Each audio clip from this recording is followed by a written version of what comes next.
Almost 2 years ago, I was admitted to a youth psych ward because I wanted to end it all. My time there was actually pretty good, and it helped me out a lot. Other than meeting John, that is. The staff and the other patients were all really friendly towards me, and I made some friends within the short amount of time staying there. The majority of the patients, they were female, including me. Me and 3 other patients would always eat our lunch, breakfast, and dinner together, and we would always spend time together when we had free time. In that short period of time, we became very close. We barely knew each other, and we also knew that we would probably never see each other again, but we all shared this kind of bond together that I can't really explain. The 3 of their names were Jane, Grace, and John. Jane and Grace and I were all in the hospital for mainly the same thing. We were all really depressed and weren't doing too well. Grace said that she had tried to end it all too, and Jane never really talked about what happened, other than she tried to end it as well. John, on the other hand, was there for a very different reason. Yes, I know, in the hospital you shouldn't ask why people are there, but we were all pretty close and we didn't mind. First off, John did not seem like he belonged in the ward. He was not depressed, no anxiety, nothing. He was really outgoing and was always smiling and joking around. He never seemed angry or upset, and every day seemed to be a good day for him. I thought that he was completely normal, in fact. This obviously made us question why he was even there in the first place, and I asked him why he was there. He was really hesitant to answer, and he never fully answered the question, in fact. We tried to get him to tell us, but he never said anything. And then one day, I asked him jokingly, "Do you want to kill people?" He looked me dead in the eye and stared at me blankly for what seemed like an eternity. His face was void of emotion, and he nodded silently. There was something about how he did it that I'll never forget. I just knew that he was being dead serious. However, quickly after that happened, he bursted out laughing, saying that he was just kidding around. I laughed nervously, and then our day went back to the usual. Part of me believed that he was just messing with me, but I knew that there was something really wrong with John. A couple of days later, the doctors told me that I was ready to be discharged.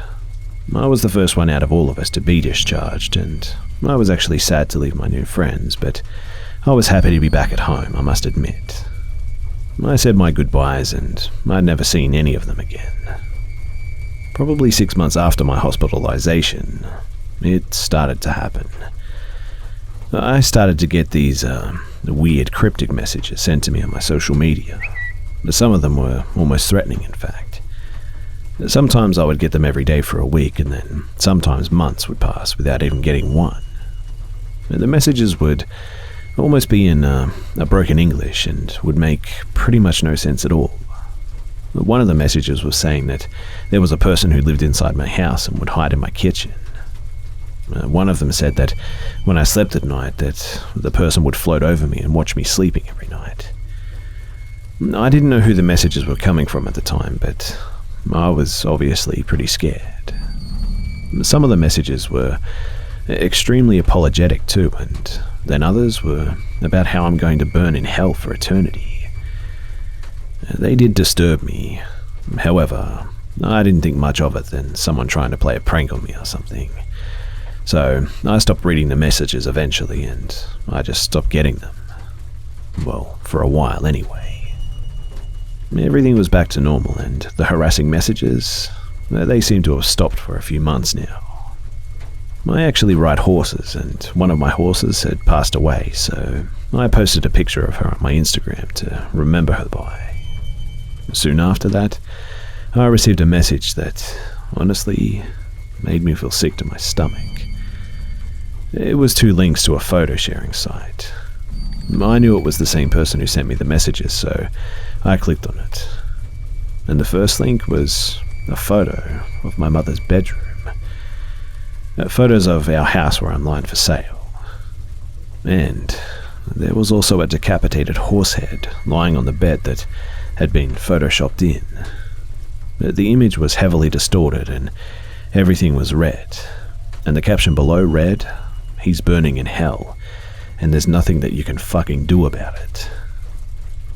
Obviously, I was horrified and I didn't know what to do, but whoever was sending me these messages knew exactly where I lived, and they started to get more and more threatening too.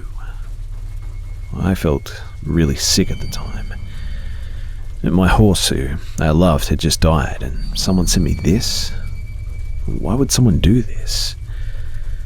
There was still the second link, and I didn't want to click on it, but I wanted to know what it was, so I did. And it was a link to a whole photo album of pictures of just me. There must have been over 70 photos too, ranging from years ago to some recent ones. But they were all taken from my social media or my family's. The photos of me that were taken with other people in it, but they were edited, so everyone else's faces but my face was scratched out. And the name of the album was actually my address. I stopped using social media for a while after that, and I couldn't sleep very well. I felt as if someone was watching me. Just as before, after I got sent those 2 links, I didn't get anything for a while. It was actually the longest amount of time that I didn't get anything, in fact. About a year after, I got more links again, and I got a comment on a photo of my dog on Instagram. The comment read, "Your dog, Caesar, appreciation moving to cessation." Caesar was the name of my dog who died 6 years ago. I instantly messaged the account demanding how they knew this and who they were. The account was private and had 0 followers or posts, and he left messages for a couple of minutes and then just replied with a single picture. A picture of my bedroom. I said, "So you were the one sending me the messages," and he admitted to it. He was apologizing, and I promised him that if he told me who he was, that I would talk to him, and I did. And you guessed it, it was John. We were messaging for hours, and he told me everything. And when I asked him why he did this, he told me that he couldn't really explain it. He referred to it as the call of Satan, or just the call. I remember in the messages that he would actually refer to this a lot. Basically, he said that he would get this unexplainable urge to do whatever the call was telling him to do, and he just couldn't stop it. He was extremely remorseful, but I could still not wrap my head around why you would do something like this to someone. He actually said that he wanted me to help him, but I think that he was way beyond my help. So I blocked him, and I really hope that I never see him again. The worst part is that before I finished, he said that I was not the first girl that he'd done this to.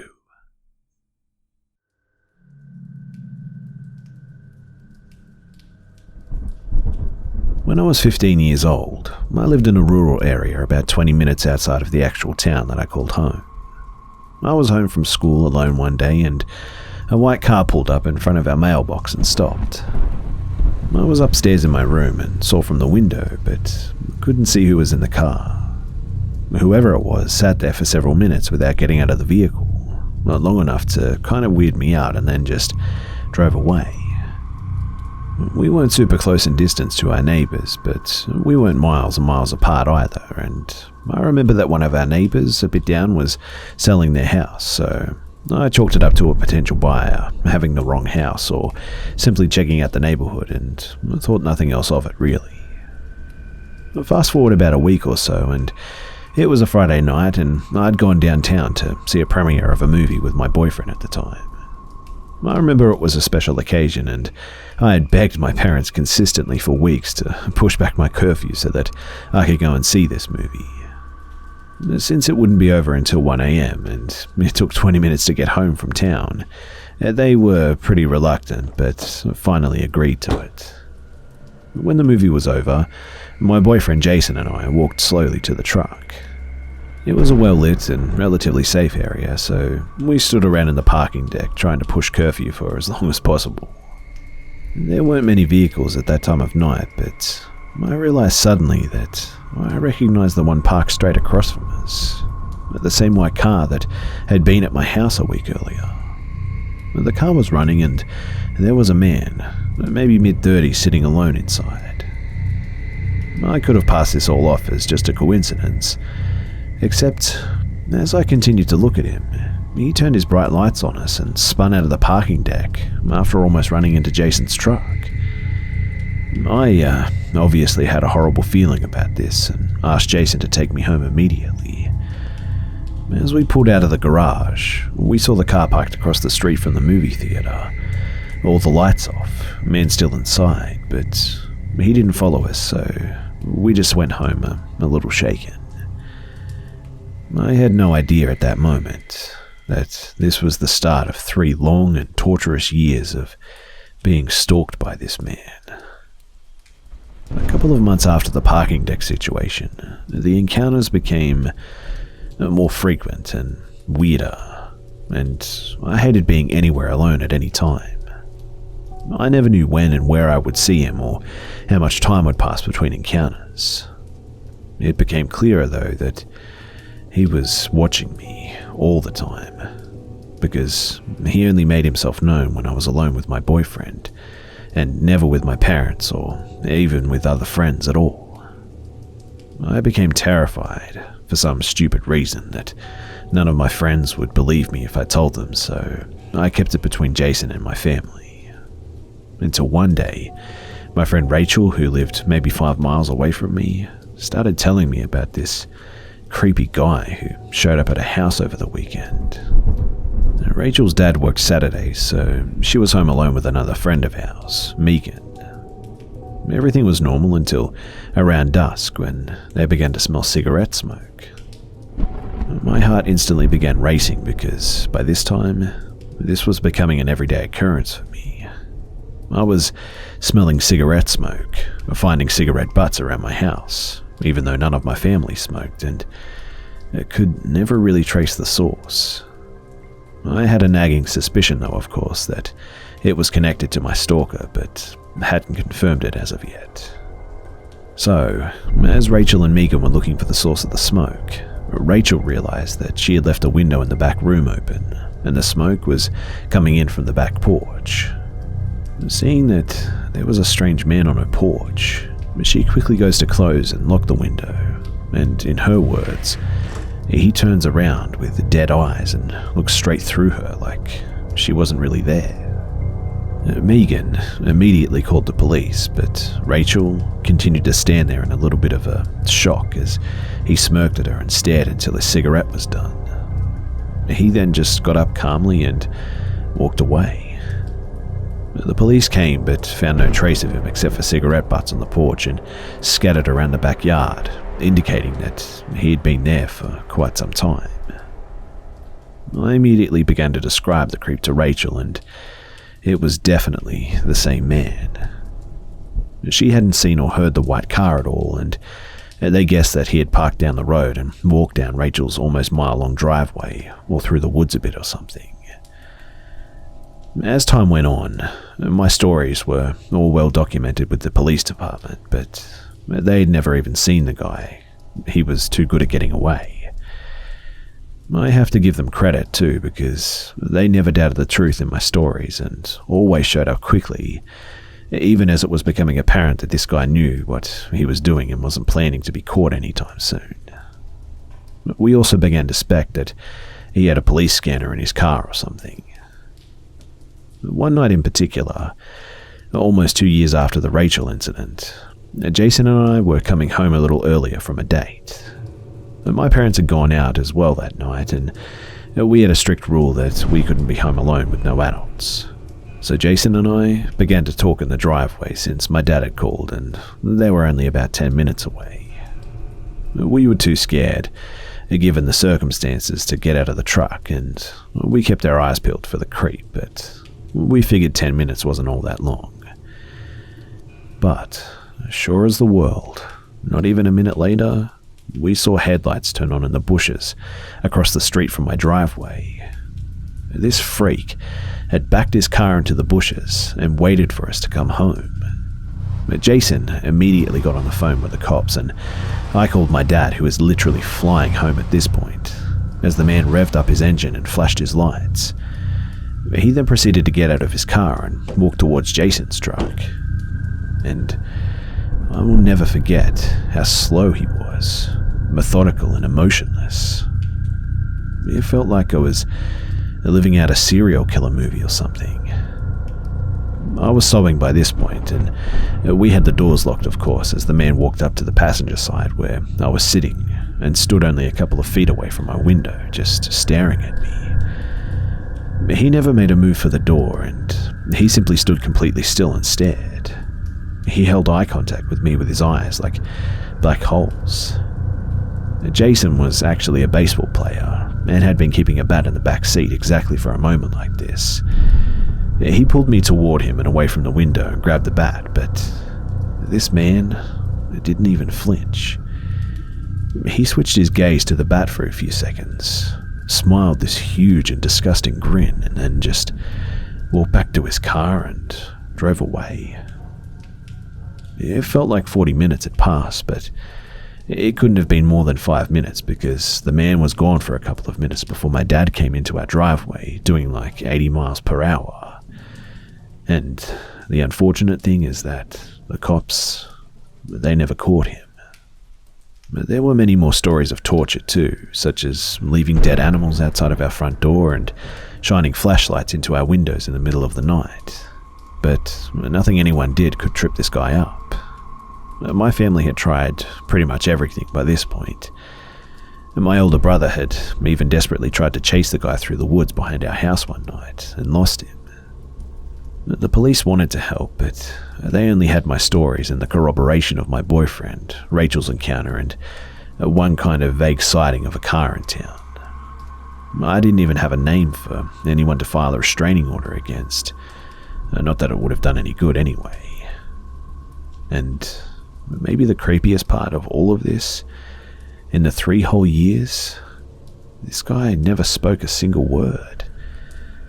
But then, one day, just as quickly as he had showed up, every single trace of him just completely disappeared. Just like that. I never knew if he died or was arrested for some other crime or just lost interest, even though that seemed pretty unlikely to me. I just simply never saw him again, and it's now been 10 years. Creeps come in all shapes and forms, and many times don't look like what you see in the movies. They can seem completely normal on the outside. However, this man's behavior was exactly like something from a horror film. Something in his eyes was so evil that it would just turn my stomach. Over the course of 3 years, he made my whole life extremely stressful and terrifying. And even now that I live in a different state, I sometimes halfway expect him to just show up again. I still occasionally feel the lasting effects of that time, but thankfully, life has become pretty normal again. But here's something really creepy. Just this year, I was scouring YouTube for creepy stories, as one does, and came across something about a true stalker story by a female YouTuber who I wasn't familiar with. And my stomach turned, because her story was almost exactly identical to mine, down to the very cigarette butts in her yard, the description of his empty eyes and his white car even. And I knew in my heart that this was probably the same guy, so I did a little research on this girl, and she's the same age as me, and the weird events began when she was 15. And she even grew up just one town over from me. I was completely floored and I reached out to her, but I haven't heard back yet. But I'll gladly update her if I do.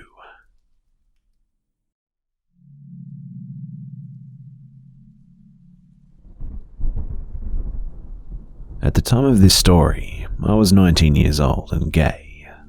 I had known that I was gay for some years, but I hadn't told my parents.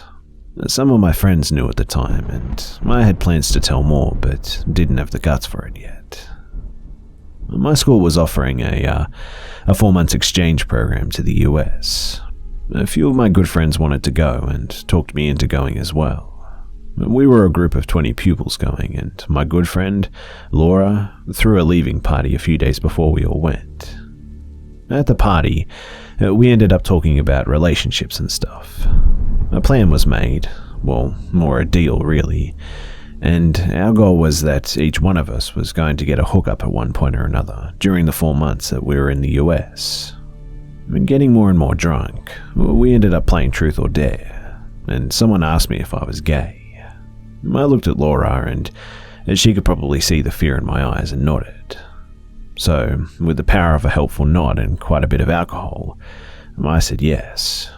They were all cheering and telling me good job.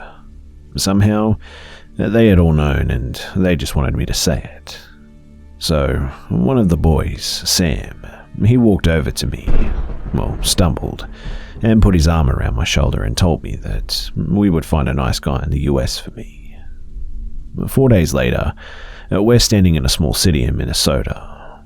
Our teacher shows us in our new dorms and I get a room with Sam. As we're both packing out, Sam says that he still remembers what he said and that he would get me the nice guy that I wanted.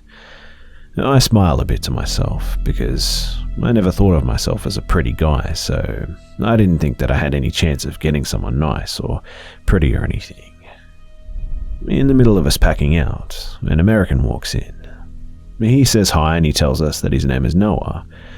We introduce ourselves to him and he lived right next door to us, and we ended up becoming quite good friends with him. A month into our stay at the college, and Noah walks in our dorm and asks if we want to go to a party at his cabin. We say yeah, for sure. Being used to drinking alcohol from back home, we were missing it quite a lot, so this was going to be a good night. He tells us that there will be a ton of people too and that we'll be going out to the lake.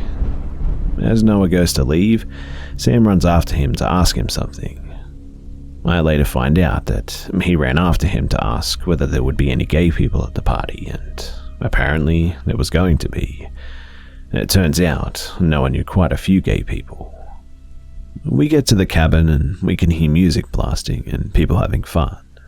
As we walk in, Noah comes running up and throws us a few beers and tells us to drink up. The night goes on and we all get way more drunk than we've ever been before. The Americans found it funny to drink shots with the exchange students, and they made a line to take shots with us. I think I was 5 beers and 10 shots in at this point, and me not being the biggest guy there is, I got pretty drunk quite fast. It was a good thing that we were all sleeping there. At 12 in the night, Noah got us all together. When we were all standing there and wondering what he wanted, he just yells skinny dipping. He throws off his clothes and runs for the water, and we all stand and look at each other for a moment.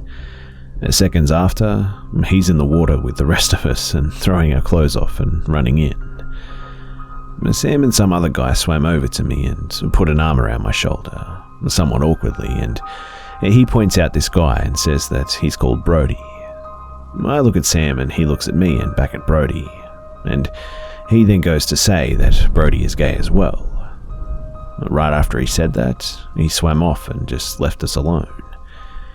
Brody swam closer to me and he introduced himself.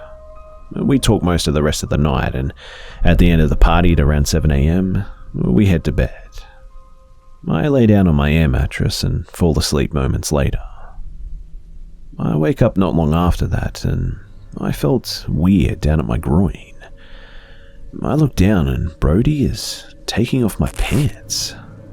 I tell him off, but He doesn't even look at me. He just goes even harder on me. I'm full of fear and don't know what to do, and I try to tell him again, but yet again he just ignores me. I pull it together and kick him right in the crotch, and he falls off of me and limps back away again. Later in the day, when we all start to wake up, Brody was gone from the house.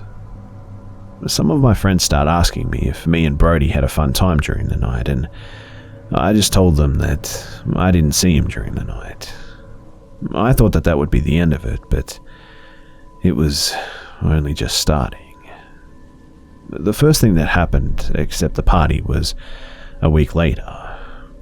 I was walking to class on campus when I see Brody standing around 100 meters away. He's staring at me the whole time that I walked to class, and I thought that was weird, but he must go to the school too, right? On my way to the next class, I see him again, except this time he is way closer and walking after me. I start to freak out a bit and walk quicker, and he walks quicker as well. At this point, I fear that he might do something to me again, and I run into a group of my friends and Brody backs off. I felt really relieved at the time, and my friends asked me what was wrong and that I looked stressed. I told them that it was nothing, not daring to tell them what was actually happening.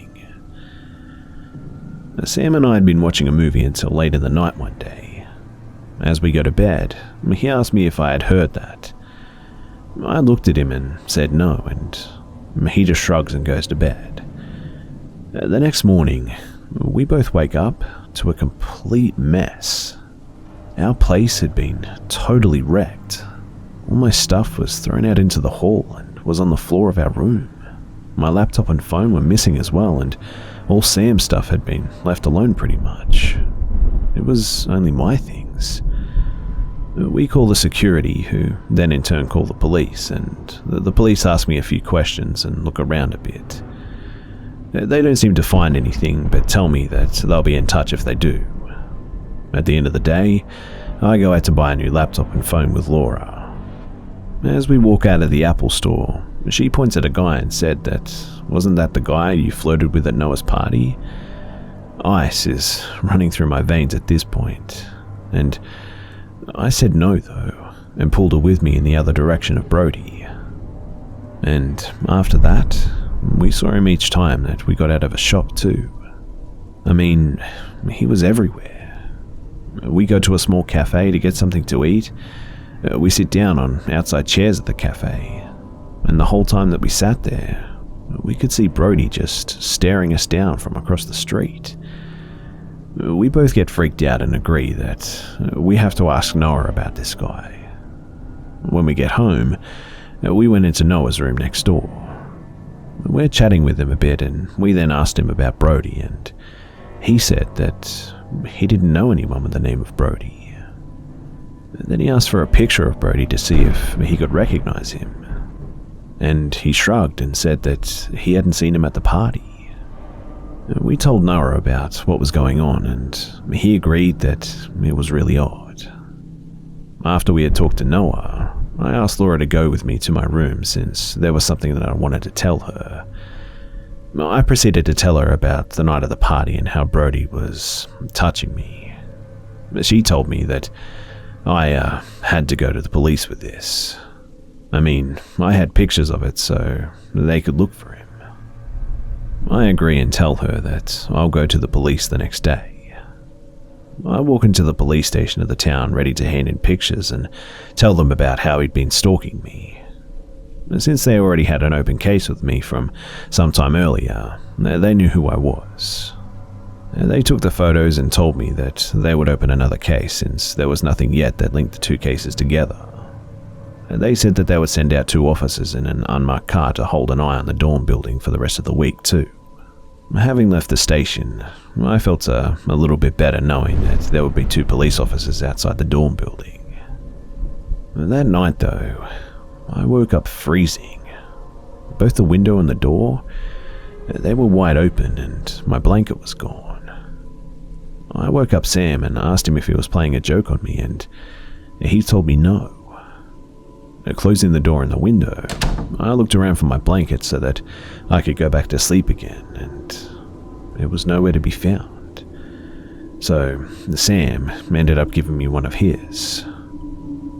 When we woke up the next morning, though, our window and door were wide open again, and my blanket was laying in the hallway. Yet again, we closed the window and the door and went to class. And in the middle of class, one of the undercover officers comes into class and asks me to come with him. He takes me to an unmarked police car and starts explaining that they had seen Brody and that the other officer had run after him. The officer that was explaining told me that he had gone in to get me and made sure that I was safe. The other officer returned empty-handed. Brody had apparently run off into the forest and lost the officer there. They let me go after a few minutes of talking things over about what had been happening that night. A week had gone by where there had been no signs of Brody. I was still looking over my shoulder in fear of seeing him across the street or something like that, of course, but nothing had happened for a while. The day is mostly over and I feel like doing next to nothing for the rest of the day. I walk to my dorm, and as I pass the police car, I nod to the officers inside and they nod back. I felt safe with them watching over me, but that night, as I was browsing the web and listening to some good indie rock, at around 11 p.m, I put down my laptop and head to bed. I take some time falling asleep, and I felt like I kept hearing noises all over. Maybe that creak was Brody sneaking in, or that wind was him breathing in the corner of the room or something. Needless to say, it took me quite some time to fall asleep. At around 2 in the morning, I wake up unable to breathe. I open my eyes and see Brody's blood-red eyes looking straight into mine. His hands are around my neck, trying to suffocate me. I try and fight him off, but he's ready this time. He holds me down so I can't do anything, and right as I'm about to pass out, I hear someone shout, "Let go of him." Brody doesn't let go of my neck, and I hear a pop and see Brody get all tired and fall to the floor. The police, they had tasered him. And the next day, the police officers told me that he had admitted to all of it, stealing my laptop and phone, and he also admitted to messing with my stuff in my room all those times. He told the police that he did it because he didn't feel it was fair that he couldn't have fun with me a few nights back. The police found my stuff in a small camp that he had set up a few miles into the woods at the college, and apparently it looked like he'd been living there for quite some time. I still have no idea how he knew of the party or how he got there, but man, was that a close call.